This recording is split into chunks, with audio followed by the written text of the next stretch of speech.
Hello, I'm Alice Grundy. I'm a research manager at the Australia Institute, and I'm delighted to welcome you today to Australia's biggest book club with George Megalogenis. I'm coming to you today from Ngunnawal and Ngambri country, where sovereignty was never ceded, and I'd like to pay my respects to the custodians of this land who've been taking care of it for many, many millennia. Just a reminder that you can register for upcoming book clubs and all of our webinars at australiainstitute.org.au/webinars. You can type in questions for George using the Q&A box, and you can upvote other people's questions too. You can put in a question at any time, but we'll get to them at the end. And a reminder to please keep things civil and on topic in the chat, or we'll kick you out. Finally, this is a live event and it is being recorded. The video will be available on our website, australiainstitute.org.au. So we're joined by George Megalogenis, who is one of Australia's leading journalists. He has 30 years experience in the media, believe it or not, including over a decade in the Federal Parliamentary Press Gallery. His book, The Australian Moment, won the 2013 Prime Minister's Literary Award for Non-Fiction and the 2012 Walkley Award for Non-Fiction. He's also the author of Fault Lines, The Longest Decade, Australia's Second Chance, The Football Solution, and 3 quarterly essays. Welcome, George, to talk about your latest quarterly essay, Minority Report. How are you, Alice? Very well, thank you. So in this essay, you go as far back as Andrew Fisher's government to talk about the effects of economic shocks. And economic shocks are, again, a subject for this essay. What have you noticed more recently? And what do you think some of the anti-incumbency trends that we've been seeing around the world are? Do you think they're coming here too? Yeah, I think that's an interesting question. I might flag straight off the top that I've changed my thinking on one particular issue. And this is where how I interpret shocks now has changed a bit with the hindsight of not only the global financial crisis, but also the global pandemic of 2020 and 2021. We sort of view that as a 2-year episode because they were the years of lockdown for most people. Most people out of Victoria, obviously, probably less so. Now, when I was sort of reporting through the global financial crisis and then sort of getting my head around the aftermath, you had a Labor government then in its first term, led by Kevin Rudd, that handled that thing probably better than any other developed nation on earth. We avoided a hard landing. Our unemployment rate didn't even cross 6%, where in the US and the UK it sort of gets to 10%. They call it a Great Recession. We call it a global financial crisis. But that government didn't last. In the sort of unwinding from that sort of stimulus phase to a return to some sort of new normal, there was a collapse in the government's standing with the people, and of course Labor panicked after Kevin Rudd walked away from the great moral challenge of climate change. At the time, I thought it was that policy decision that sort of triggered the government's demise. Well, the demise, obviously, the Rudd government and then the Gillard government going into minority government. But looking back now through the second lens of the pandemic in 20 and 21, you see almost the same pattern. A big surge in approval for the government during the crisis. The government itself is writing these blank checks to sort of keep you safe. In 2008-9, it was to avoid a recession. They gave you money to spend as an act of patriotic duty. And in 2020 and 2021, they give you a lot more money to stay at home so you don't catch the virus, or if you did catch it, that you weren't going to spread it.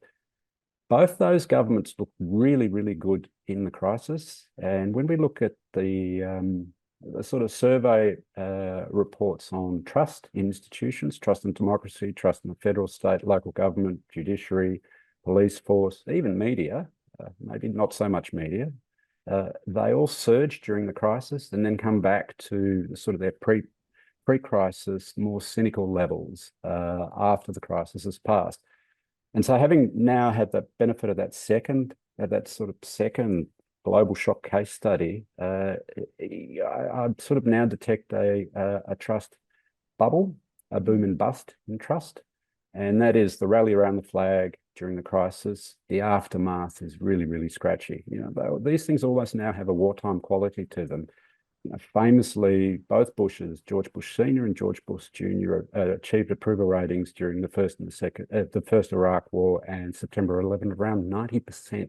And neither of those presidencies survived the aftermath. Bush did get a second term, but he was very, very quickly without control of the Congress and the House of Representatives and the Senate. And Bush Senior was a one-term president. Now, the one most Australians would sort of know in the back of their mind is the Churchill effect.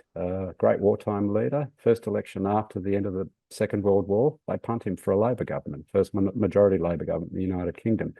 So that's the theory, and it's a new one for me. As I say, I've almost had to revisit the global financial crisis to get my head around why the history repeated and probably why I got it wrong the last time. I didn't feel like I'd got it wrong at the time, but looking back on it, there was much more to it than just the alleged incompetence of the Rudd-Gillard government. It was a global phenomenon too.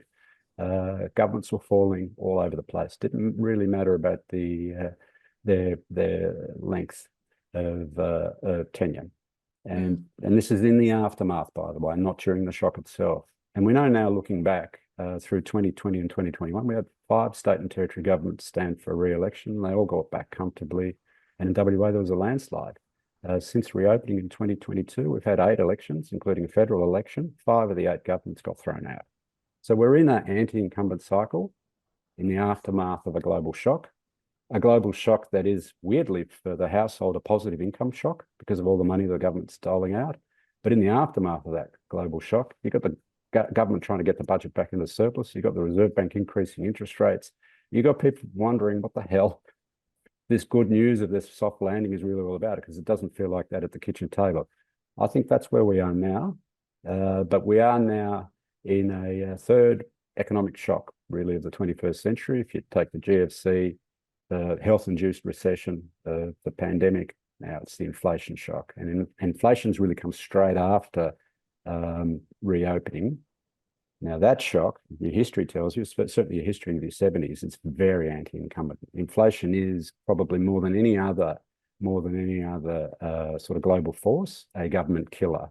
It's very difficult for the government of the day to be able to tell the people this is something beyond our control, but if we stick together, we'll get through it, which is your financial crisis or your pandemic. Your inflation scenario is very difficult to explain to people in a political sense why it is you have to hurt them in the short term, why the cure in many instances is worse than the disease for them, to get price stability restored.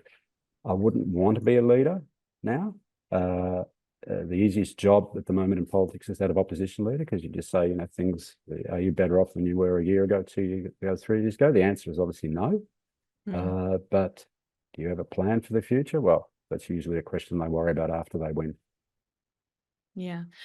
One of the critical subjects you address in the book is the housing crisis. And you say that this is one of the first elections where parties need to be appealing to both mortgage holders and renters at the same time. What kind of impact do you think that has on policy options that the parties are putting forward? Yeah, that's I think the last election was the first indication of what the new, more diverse Australia actually looks like. And I think the people of Australia delivered a shock to the political system at the last election with all those teal candidates getting up. 6 of them won at the last election, plus Ali Steggall, who won in 2019, is 7.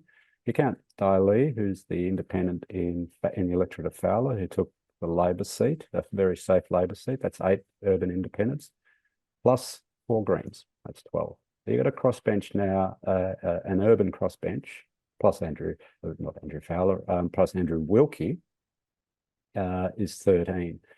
That constituency is not a single constituency. It's not an elite, the way some conservative commentators describe it. Within most of those seats, not all of them, but within most of those seats, there's a big surge in the renter population. Now, in some of the higher income electorates closer to the CBD, you're talking about young professionals who want to live where they work and can afford to rent, but they actually can't afford to buy where they want to work and where they want to live. Now, that constituency has been creeping up on Australia because we know that the home ownership rate peaked in the mid-90s, coincidentally towards the end of the Hawke-Keating government, at just over 70%, and it's been creeping down for the last 25 years. And it's been creeping down for more than just the decision of any individual government. It's a global trend. Now, there's been about a 5 percentage point shift from the owner class to the renter class. And once you count them up as voters, The renters are now almost equal in size. Renting households are now almost equal in size to those with a mortgage. And that's the first time we've been in this situation as a post-war democracy since the formation of the modern Liberal Party. You could start to divide the Australian electorate into any number of thirds that you choose, but housing is the one I think that's going to force both major parties and also the minor parties and independents to look at that sort of principal living standard question, what's in it for the home buyer? That's not the only question you would ask yourself when formulating policy. Incentives to keep the home buyer happy, to keep the person with a mortgage happy, don't necessarily align with the interests of renters, because in a sense what you're doing is locking them out of the so-called great Australian dream. That politics to me is much more interesting, but it's much more complicated for a party system that's built around the idea of just basically one block owning the middle, which is young families with mortgages, young families with children and mortgages. That's the sense of double M constituency, married with mortgage. And that household now doesn't decide elections. It may decide another election, could decide the next one or the one after, but in a structural sense, that household is now in competition with younger renters. And we know that younger renters disproportionately live in the inner city. And we know homeowners who have paid off their home disproportionately live in the regions because they're a bit older than the population at large. That's one of the great cleavages now, young and old, owner, renter. The mortgage belt in the middle now feels a little more squeezed in a numerical sense, because to their right are homeowners plus landlords with incentives to maintain the existing tax system and the existing ownership structure. To their left are renters, but educated renters, with a lot of them got tertiary degrees, who know how to cast a strategic ballot in an inner city electorate. And as I said, the crossbench now has 13, it'll be 12 after redistribution, because North Sydney's been abolished for the next election, but 12 in a parliament, 150 is, as your starting point. We haven't been here before as a country, with a block of voters who rent, would like to own, but who look at the rest of we'll look at our body clock in terms of our age distribution, and look at our income ladder in terms of assets and income, and they're not happy when they look at either of those structures. Mm. And another kind of demographic analysis that you do is crunching some ABS data and looking at new Australians, second generation Australians, and the kinds of changes that we've seen in the country and where they live.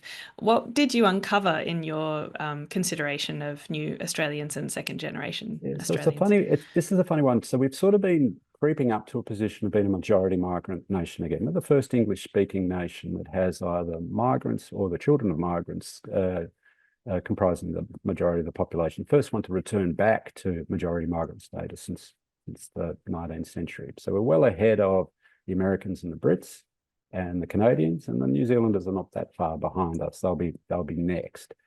Now, what that majority means, you would think that it would change the shape of your politics, but it's more complex than that. Again, more interesting. Fortunately, I've been a data nerd. I've looked at the data and didn't bother doing a ring around first. I did the ring around after I got the data. And I found with some of the advisors and a couple of the senior politicians that I interviewed that some of this stuff was a revelation for them as well. I'm not suggesting they had a scoop that they didn't have. It's that I framed the question a different way and I was looking for the first time. And New Australia now, whilst it's the majority of the population, if you sort of imagine every Australian represented in a family tree, with first Australian roots, Aboriginal Torres Strait Islander roots, an old Australian trunk. You were born here, your parents were born here, and your grandparents were born here, at least 3 generations on this country, with new Australian branches, first and second generation migrant, either born overseas or at least one migrant parent. Now, the branches comprise about 52% of the national population. But across the cities, it's very diverse. Sydney, 67, Melbourne, 64, Perth, 64, Adelaide, Canberra, just over 50%, Brisbane, just under 50%, Darwin, just under 50%, Hobart, under 40%. So already there, once you start to look at the capitals, it's different everywhere. And the tops of the family trees are different everywhere too. You could have taken any census from Federation through to 2011, And the largest overseas born community in each capital city, town in Australia would have been the same as the national average, which would have been the English. And number two would more or less be the same as it was nationally. Until recently, that was migrants from New Zealand. But from 2011 onwards, you've seen every capital city change. The Chinese are the largest overseas born group in Sydney, the Indians in Melbourne and in Canberra, New Zealanders in Brisbane, migrants from the Philippines in Darwin. As you sort of move counterclockwise around Australia, you get to Perth, Adelaide and Hobart, but the last three capitals have still got the English at number one. So everywhere is different. So what I then did was then have a good look at the change in the population in each of these centres, both nationally, at a capital city level, within the cities, and then in the regions. And quite extraordinary story of diversity in the literal sense of the word, of everywhere being different. And the new Australian population is the thing that's obviously been driving our population growth since the final years of the Howard government. But migrants are having twice as many children as old Australians. And I think that is the critical difference in our political demography. And most of that growth in first and second generation migration is in the outer suburbs of the capitals, especially Melbourne and Sydney, and to a lesser extent Brisbane and Perth. The inner cities themselves, and this is the thing I hadn't expected, but if you sort of look around, you do a look out the window test, you do see that the gentrification within the inner city feels a little more hipster, a little whiter than it might have been 10 or 15 years ago when these were sort of grungy working class, newly arrived migrant centres. My parents from Greece, so they both at different points in their migration journey lived in Richmond. Now, if you walked up and down the Bridge or Swan Street in Richmond now, you'd be lucky to find a Greek, and you'd certainly find a lot more hipster beards and a lot more groovy young things, but whiter than the suburb was about 10, 20, 30 years ago. So when I refer to gentrification, gentrification actually means that the old Australian population is actually growing faster than the migrant population. That is occurring in a number of these inner city areas outside of the university campuses, because they're the exception to the rule, obviously, with international students. And so when I see sort of Labor as the party of the suburbs, especially the migrant suburbs, and you see the Greens, the Teals, the party of gentrified inner city, and you see the Coalition as the party of sort of regional and rural Australia, what the Parliament did at the last election, what the electorate did to the Parliament at the last election, was it divided the parties along paths of least demographic resistance. So whilst the country is different everywhere, the parties themselves are sort of a slice of each of that difference. So Labor diverse, Coalition white, Greens and Teals gentrifying and white. Three different Australias, all wrapped up in the one Parliament. No party yet knows how to build a bridge between them, between young and old, between city and country, and within the cities themselves. And it's a fascinating thing to watch for at the next election is whether that diversity gets re-scrambled again by the electorate, because one of the parties has completely missed the cues from that part of Australia that used to be their safe base, but is changing quite rapidly, changing before their very eyes, and they haven't got their heads around what their new constituents actually want from them as a political party. Mm. And I suppose the question is also for the Labor Party and how they present themselves. You mentioned that Albanese as Prime Minister has been defending policies of the former coalition government. So, for example, starting off with stage 3 tax cuts and AUKUS. What kind of effect do you think this approach is having on the base of the Labor Party? The base of the Labor Party, and it's probably an easy question to answer if you know Labor people, the base itself, the membership base, is to the left of the caucus. So the caucus is a little more middle of the road. The membership itself gets really agitated really quickly when they look at a government that's risk-averse. And AUKUS is, I think, the thing that really fires them up. I don't think there's a vote in it either way, because at the moment you're looking at a bipartisan deal between Labor and Coalition. You don't see the Teals engaging in the AUKUS issue, and it's really only a matter for the Greens at the moment. For Labor, that tension, trying to keep that base, that agitated base in line, it needs to give them something that makes them feel good about being Labor supporters. Now, in the Hawke and Keating years, they had all sorts of arguments over the American alliance. They had arguments over privatisation. They had arguments over the deregulation of the financial system, later the labour market itself. those arguments were had in a system pre, obviously, disruptions of things like the internet and the diversity that I describe in the essay, but also those were still the days when the trade unions covered about 40 or 50% of the workforce, and both major parties had pretty diverse membership bases. So, each of the parties had more paid members than the more popular AFL or rugby league clubs. At the moment, the rugby league clubs, and especially the AFL clubs, have more paid up members than either the political parties do at the moment. So back then, those arguments could be had, and the factions actually represented real constituencies as opposed to just personality cults. Today, you look at them and you think, well, narrow base to the left of the elected members of that parliament. How does that caucus reignite that base? Well, it's only Labor's under Albanese's only been able to do it once. He tried it with a voice and it didn't work in the end, for a number of reasons, but he certainly didn't have the boots on the ground to be able to deliver that vote. Towards the end of that year, 2023, after the sort of setback of the voice, the question of the State Street tax cuts was looming again, because they were doing mid-reviews of the budget. Was it going to stay in the budget? Were you going to change it? When they changed it so everybody could get a tax cut, and they changed it in a way that took a lot from the top, but the total cost of the tax cuts didn't change. So a lot more went to the bottom and to the middle. Suddenly everybody that was a member of the Labor Party, and a few other people as well, felt good about the government. And that's probably the sort of big takeout lesson of the first term of the Albanese government. You can try to manage earnestly. You could do, as Jim Chalmers has been trying to do, to balance the books and quietly nudge the Reserve Bank to maybe cut interest rates now because inflation looks like it's under control.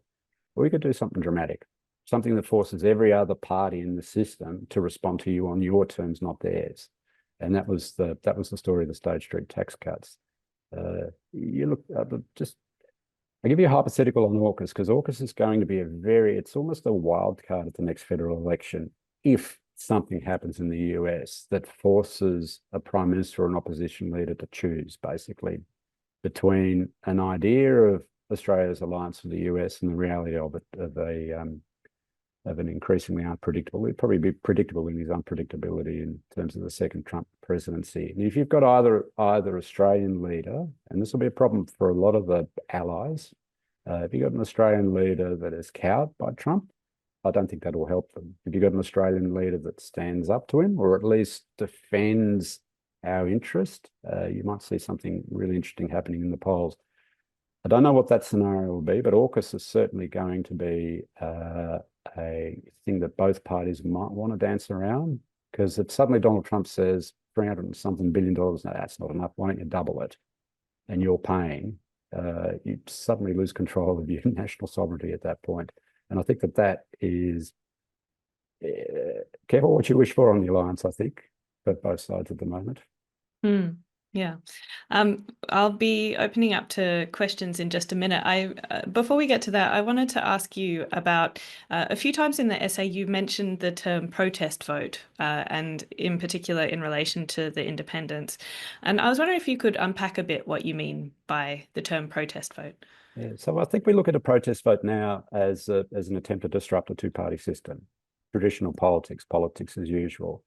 And in the Australian context, the protest vote has gone in a particular direction. We know that from the last election. We've had breakouts to the right in the past. Obviously, Pauline Hanson, when she launches her party in 97 and her debut Queensland state election 98, and then that federal election later that year, there were 1 million people voted number one for One Nation in the Senate that year. And it was over 10% of the electorate at the time. So we've had protest votes to the right. But the last couple of terms, we've seen, even in the 2019 election, we've seen an interesting drift away from both sides at once. And I guess there's a bit of a culmination now at that last election, when the primary vote between the major and the minor parties split into almost equal thirds. Labor was just under 33%, Coalition's just under 36%, and the third parties, which is minor parties and independents, around 31%. Highest third-party vote since the Great Depression, and certainly the highest of the modern two-party system. So when you look at the composition of that vote, what that vote did, especially in those teal seats, teal and green seats, is it sent politicians to the federal parliament to change it, but with an idea to make the parliament work, not to break it up. And when you think about the protest vote in the US, essentially, if you voted for Trump, you're really asking him to do what he says he wants to do, which is to blow up their system. Certainly, constituents in Wentworth are not sending Elector Spender to Canberra to blow up Parliament House. They want her to advocate for things like climate change, treatment of women, integrity. Now she's talking about tax reform. I mean, could you imagine, say, in the UK system, where they've just thrown out a long-term Conservative government like we did in 2022? By the way, with the Labor Party winning roughly the same primary vote, just over a third for Keir Starmer's Labor Party. They've got a first past the post system, so they win the landslide. But British Labor, Australian Labor are roughly at the same point in terms of the popular the first preference vote. But in the UK, the Conservative base split and splintered, and a lot of it went to the right. So Nigel Farage is now in the House of Commons. Again, we send Allegra Spender and Zoe Daniel in Melbourne, for example, or David Pocock in the Senate in the ACT. So he was the first senator to beat a major party senator on his own. So that protest vote, our protest vote, I think almost sits in a unique global category at the moment, because it's trying to force change on the system to fix it, not break it. And I think the major parties, because now they're sort of they got a bit blinded by the sort of Trump's return. I think they'd be looking at the US election saying, how can we apply the lessons? Labor people would say, well, we need to talk to the working class. Coalition people would say, let's just bang on about migration again and leave to one side the fact that we're a majority migrant nation. Probably a bit harder to pull off in Australia than it is in the US. Or do they look at the last election and think the same might happen to us again? And in fact, we might even have a bigger crossbench at the next election. And they're not Trumpists. I mean, Clive Palmer spent over $100 million at the last election. He didn't knock off any of the teals. He didn't win seats alongside the teals. He got a single senator in Victoria. You're a major party, and you're looking at the price signal the voter is sending to you, which is, I don't like your brand, and I'm quite prepared to send you in the minority to force you to negotiate with progressive, either centre-right or centre-left candidates. And I'll keep doing that until you listen to me. I mean, I think that's, again, sort of looping back. When I say we're in a global category of our own, I certainly don't see US, UK, or any of Europe where the far right is rising across the board. I don't see any repetition of that here. Well, you said, until you listen to me. I wonder whether this will be the new status quo, and longer term, maybe not so much a protest vote as a new normal. That's possible. That's possible. Yeah. Yeah, we have a question from Deborah Campbell, who says, you forgot to mention Cathy McGowan and Helen Haynes in Indy. Yes, a rural seat, but the start of a movement, the first community independent winners. Also Bob Katter on the crossbench and Rebecca Sharkey in South Australia. So do you think there will be more in 2025 is her question. I wonder, and I try not to look at polls, but I think in the next 3 to 6 months, you'll either get a consolidation of Labor's vote, which will put it in front and either minority or narrow majority, but more likely minority, or you'll see what happened at the last election repeat on the Labor side, which is then a splintering to the left and centre left. And again, that would be an urban phenomena. But the below the line question is whether because Labor being incumbent and most of its seats are in the cities, you'd think that the danger from third parties would be to Labor in the cities. There's still a couple of Liberal seats that almost fell at the last election that are considered vulnerable. There's Sturt in South Australia and there's Bradfield in Sydney. I noticed the coalition now put Paul Fletcher out in the last few days, pretty much trying to save his seat. But he sort of started with the premise that the voters got it wrong by electing Teals in the first place, and that's probably not the ideal way to address an electorate that's thinking independent. In the regions, because the coalition aren't in power at the moment, you would think intuitively that there was less threat in the regions, but that might not be the case. What may be happening in the regions takes 2 or 3 terms for some of those other independents that we were watching at the last election. If they certainly they front again, there might be 2 or 3 coalition seats that go as well in the regions.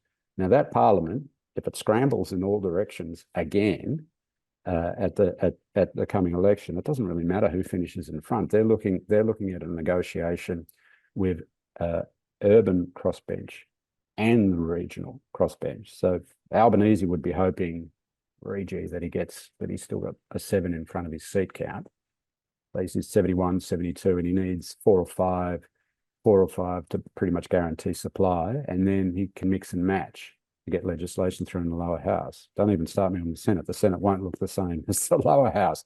But he'd be thinking Teals, Katter, Sharkey, Haynes. He wouldn't be thinking Greens. If it were the coalition that finished in front, they'd be thinking Teals and regional MPs as well. So you can see in a way, a Haynes, a Sharkey, a Spender, a Daniel, they would really be driving either of those parliaments, either of those governments if they're minority governments. The question is whether either of those leaders of those minority governments would want to go the full 3 years. I don't think Peter Dutton would want a full term in minority government. In fact, I think he'd be looking to pick a fight as soon as possible to call a second election. Because if the coalition get in minority government, Labor are demoralised. Like Labor have not finished as a political force, but they wouldn't be in a position to contest a snap election. The other way around, though, Labor's survival instinct would be to go the full term. Anthony Albanese's legacy instincts would be to quit mid-term, to retire as a winner, because there's no way if he goes in the minority that he wins a 3rd term. I mean, stranger things have happened in politics, but we haven't returned a government with the same leader since 2004. I can see there's a hand up. Just a reminder to type your question out. We don't do them live on air, I'm afraid. I have a question from Tim Diamond saying, it's often assumed that an increased migrant population would mean that anti-immigrant politics would become less effective. Does the success of Donald Trump with picking up the votes in recently arrived migrant communities call that assumption into question? I'm not sure that assumption, I think the assumption holds if the party playing the anti-immigration card makes it personal to the migrant who's already here. Both sides of politics have done this in the past, and that's usually to make the next arrival the target of the card. So in a sense, you're offshoring. Whatever it is you're doing when you're playing an anti-immigration card, you really want to offshore it. John Howard sort of protects it in 2001 because asylum seekers arriving by boat doesn't affect a single person in Australia. So even if you're the same community, you've come the right way, they've come the wrong way. That's a very easy frame. And I think that's the framework in which Trump was operating when he talks about migrant caravans and an invasion. And so, you know, Americans use their sort of race labels in their census. So we talk about Hispanics and we talk about African Americans or Black Americans. The so-called bro vote, obviously African American vote, liked the idea of Trump sort of yelling at everybody else who was not them. And in fact, I thought the strangest thing he did, but it kind of worked for him, was to say that Kamala Harris is now pretending to be like you. She's not actually you. Remember he said that I thought she was Indian, now she's black. Appalling thing to say, but obviously it was calculated to, it was probably a bit overcooked, but it was calculated to send a signal to a minority community. I've been thinking about how Peter Dutton would play the anti-immigration card, and he talks about migration as the reason for all our problems, and he talks about congestion, sort of infrastructure bottlenecks. He talks about international students as the new boat people. I don't think that was wise, because the signal that sends to an Indian household in the outer suburbs that your kid probably shouldn't be here and their cousin shouldn't be coming either. That's a little too direct. But again, the other thing, and we know from the last election, what if it's too direct? Telling the Australian population, the Chinese Australian population, that we should prepare for war with China, which Peter Dutton did in the run-up to the last election. He knows from the research, Liberal Party research, the last election, that you don't get that specific. I wouldn't rule out even if he overcooked his anti-immigration record, I wouldn't rule out there being a swing, a noticeable swing in diverse electorates against the government. Because remember the thing we are talking about at the start, we're in an anti-incumbent cycle. So no matter how you play the card, whether it's immigration or whether it's cost of living, you're thinking as a voter, maybe they're talking about me, maybe they're not, but I do not like this government or do not like things as they are, and I want to shake them up. So I would be wary of over-interpreting it. I don't think we're in this situation now where voters in Melbourne and Sydney look at a Queenslander, from the widest part of the mainland, and look at him and think, well, I don't want a white guy as my leader. I don't think that's the counterfactual. I don't think that's the case in the majority migrant situation. It's more a question of how he frames that argument.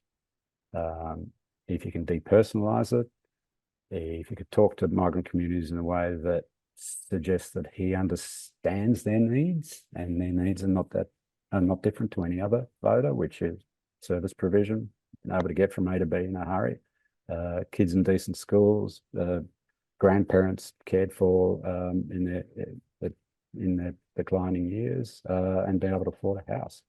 Mm. Yeah. I have a question here from Andrew Holliday saying, after the 2022 election, various political demographers signalled a generational change where the traditional shift to conservative voting with age wasn't happening. And that was taken to signal a near terminal decline for the LNP. I don't see that now. What changed? He asks. So you don't see it now, but that doesn't mean that the structural story has been reversed. So the structural story is there. Liberals I talk to are aware of it. It's very difficult for the Liberals who are outside the tent now to convince those in the party room that this is still a problem for them. And we've seen just in South Australia, the Labor Party pick up 2 Liberal seats now in by-elections, which doesn't happen. The governments don't normally pick up seats in by-elections. We had one obviously the other year at the federal level in Aston. That looks like that seat will go back to the coalition at the next election. But Peter Malinowskis's government is +2 now on where it was, quite comfortable in 2022. So that's what the structural story looks like. The structural story is also what happened to the Liberal Party in Victoria at the last state election, where their primary vote's below 30% in Melbourne, and they go backwards against a long-term government that has, a bit of lockdown fatigue to cope with in the broader electorate, because we're coming out of lockdown in 2022, and Daniel Andrews had been there forever anyway, and he still won a second landslide. So that's the structural problem. What's changed? A lot of things can change in the short term, but the structural story can stay the same for the long term. Obviously, what's changed in the short term is Labor are elected at the beginning of an inflation shock, and right off the top, you referred to Andrew Fisher. So he is elected to prosecute the First World War.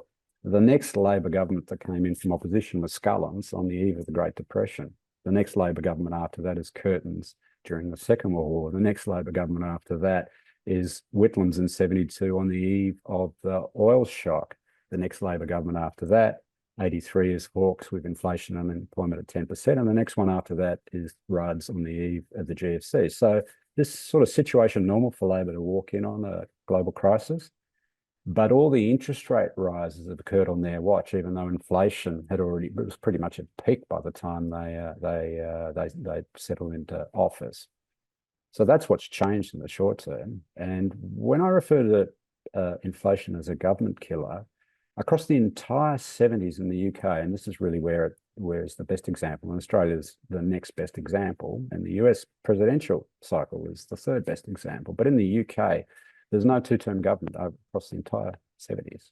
The Heath's in for a term, Wilson gets in, he hands over to Callaghan, and then Thatcher gets in. So across that cycle, there are 2 one-term governments. Here, of course, Whitlam lasts 3 years, did get a second election, but it's only 3 years in office.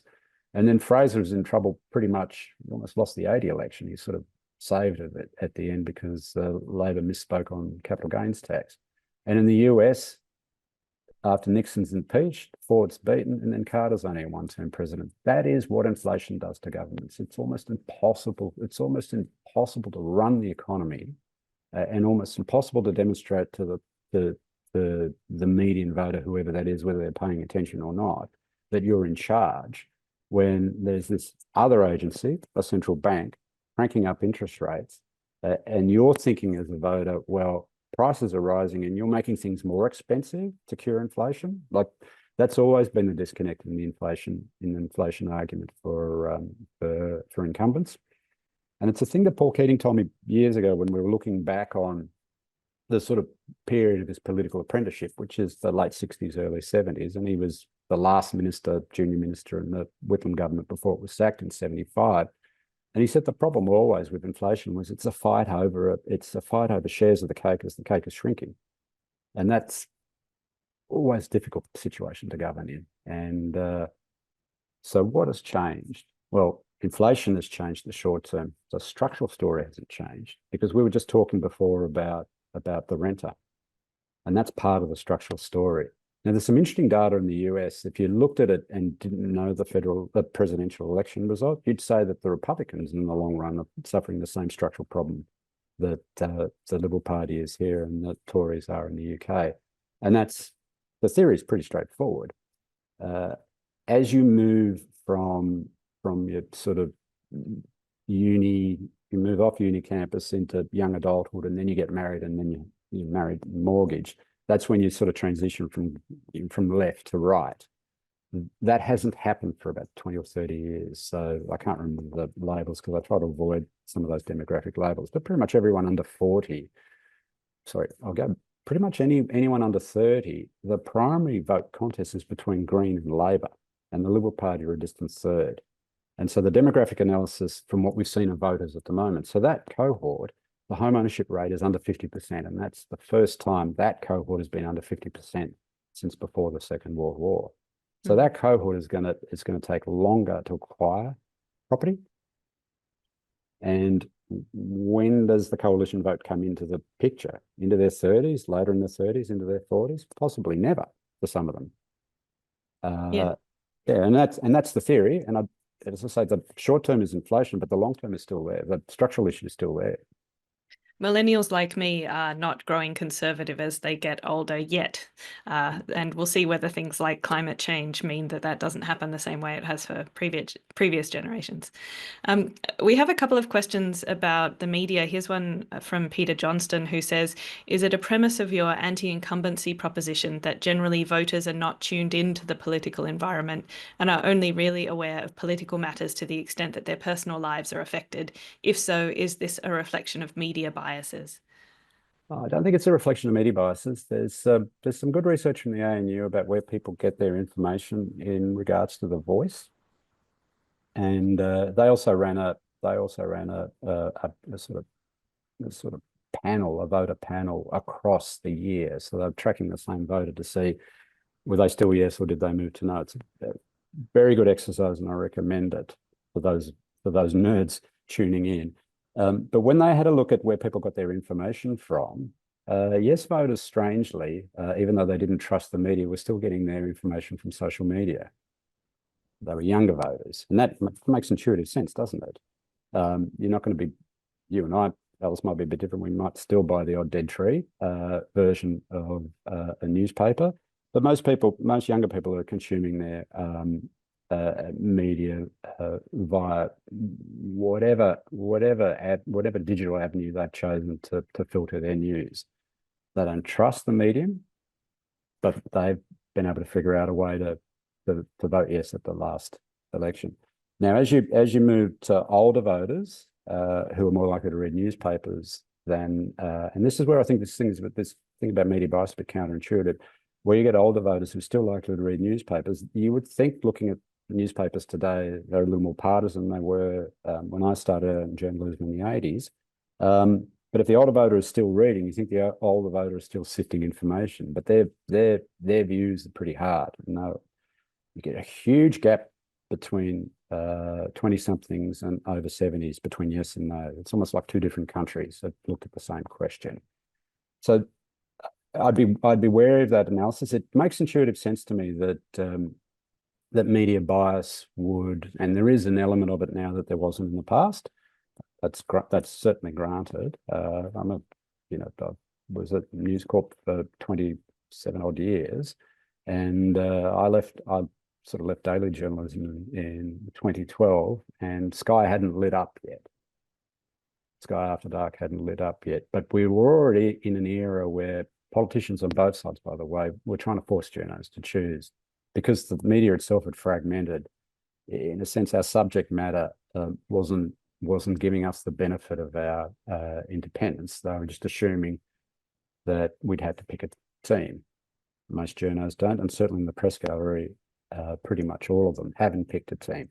But there is this network, and we know it's almost sits separately to the daily news gathering operation of Sky that barracks.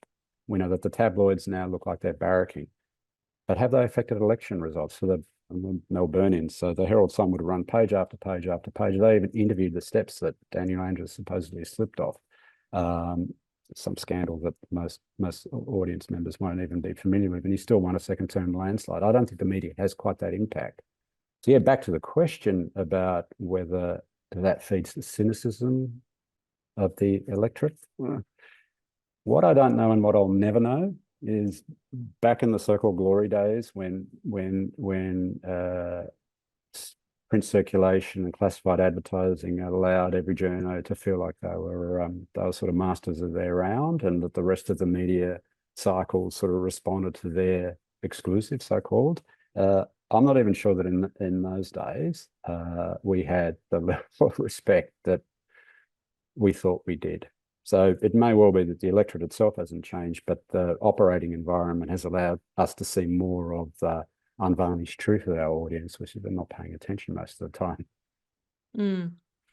Well, I think we have time for one last question. This comes from Robert Day, who says the teals are pushing for genuine reductions in the ability of corporations to fund parties to get what they want. If there is a minority government, neither major party leader will want to forego the money they receive for their party. How do you think they would deal with that situation? This is a good question because obviously the major parties were trying to get a version of donations reform passed. It wouldn't affect this election, but it certainly would affect the next election. And then Peter Dutton pulled out at the last minute just to sort of make Labor look useless, because that's basically been his strategy.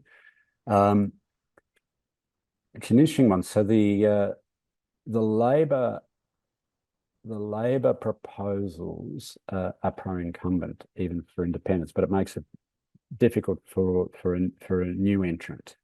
So I think some of the teals have mentioned that the Labor proposal would have so their costs go down once they get in because they've got all the add-ons. So their campaign infrastructure suddenly becomes part of it becomes tax funded. You've got staff, you've got stamp allowance, quite a stamp allowance, but you could do all sorts of things on the public tab to inform your electorate theoretically. Which you clearly have to fundraise, rattle the tin for if you're challenging. I would like to see donations reform, and I would like to think that whichever minority government was in power would see their political interests, their short to medium term political interests, in looking like that they were taking one for the team on behalf of democracy. I flagged Peter Malinauskas before. He's picked up 2 Liberal seats in by-elections. Obviously, circumstances in one of them were a bit extraordinary because this was the sort of ex-opposition leader resigning with the question mark of probity over him. Peter Malinauskas has proposed sudden death, 0 donation, and he got that legislation through just the other week. And that the only exemption for that one was for new entrants, but even then the money was piddly. He knows he's pushing a lot harder, but he has this idea based on his sort of experience as a young intern in the US. He sees what money does to the US system, and in fact, it creates such a high barrier to entry that they've sort of cemented those 2 parties, but just on a cost basis. Just the cost of campaigning against them is prohibitive. In Australia, we don't have that issue at the moment. Quite counterintuitive in Australia. Sorry to go into this detail.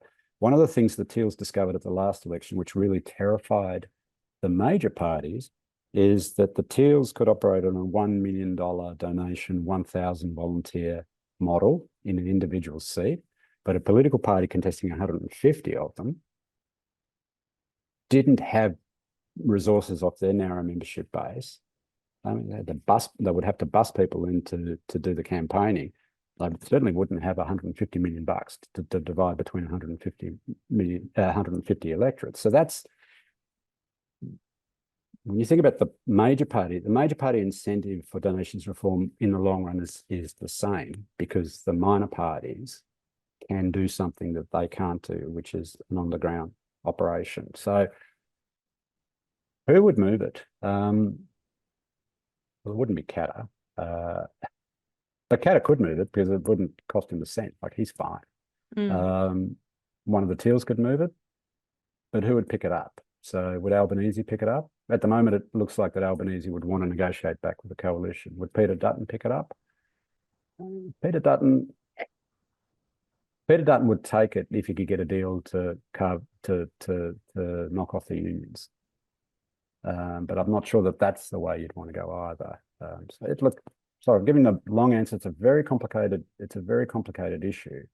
One of the things about, whether you look forward to or not a minority government, and we're going to get one sooner or later, if it's not the election, probably the one after, is the personalities and their value sets are going to matter a lot on the crossbench. You could get a whole lot of crazies who just want to disrupt the parliament in the interest of their own attention building. Or you can get people who sort of look at the system as it is now, understand that they got sent to Parliament to help fix it, and that they figure out a way to collaborate. Most of the sort of narrow majority governments we've had, including this one, haven't really got much done. Well, thank you so much, George, for your time today and for your quarterly essay Minority Report, which is available in all good bookstores. And for quarterly essay subscribers, you'll already have it sitting in your living room, I'm sure. Thanks, everyone, for coming and for so many great questions. I'm sorry we didn't get a chance to get through them all. The next edition of Australia's Biggest Book Club is coming up on Friday, 13 December, and I'll be speaking with Professor Claire Wright about her new book, Naku Darak, The Bark Petitions. If you're interested in Australia Institute research, you can find it on our website, australiainstitute.org.au.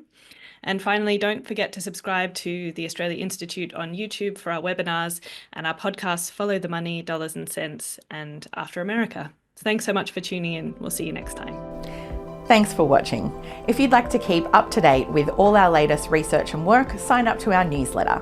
Delivered every fortnight, it includes behind-the-scenes updates from Richard Dennis, an exclusive cartoon from Judy Horacek, details for our upcoming events and webinars, as well as explainers, graphs, and not to mention the latest cutting-edge research and analysis from the team here on the key issues that are facing Australia. Click the button on your screen to check it out.